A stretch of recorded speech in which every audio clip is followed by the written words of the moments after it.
New at 10, a Marine veteran on the way to help his stranded wife hit and killed by a car. Nearly 2 weeks later, police are still looking for the driver of this Mercedes-Benz. Earlier today, the veteran was laid to rest at Fort Sam Houston. Hours after the burial, the victim's family spoke to KENS 5 reporter Henry Ramos. They took him to the spot where the veteran was left for dead. This grieving family is pausing for a moment to stop and reflect. We miss him so much. They're remembering Pedro Sepulveda, a loving husband and brother. And he always had a serving card. The 43-year-old was also a Marine veteran who served 2 tours in Iraq. He always believed in God and country. Pedro, a security guard, was finishing up a late-night shift. His wife, on the way to pick him up, got a flat tire. So Pedro called up his brother Tony to go help her.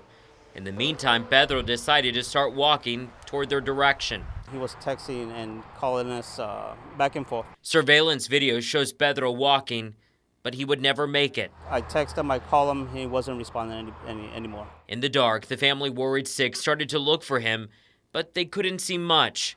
The next morning, they drove around the area. They noticed a shoe and his glasses on the side of the road. The family pulled over, not realizing what they would find next. Yes, he was laying right here in the center. More than 30 hours later, they would find Pedro in a ditch.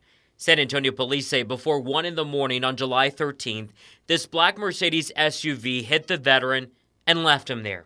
It happened on Southeast Loop 410 near Southton Road. He didn't deserve this. It's just heartbreaking. The family prays the driver comes forward. They say they're not angry. No remorse on anybody. If anything, we know that they're carrying a burden too.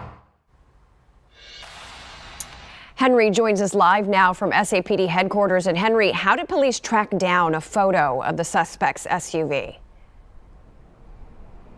Vehicle parts left behind ECs. Investigators connected that to surveillance video at a nearby gas station. That is why they believe this is the vehicle involved in this case. Also involved is Crime Stoppers, offering up to a $5,000 reward in this case, of course, if that leads to an arrest. Folks, we cannot stress this enough.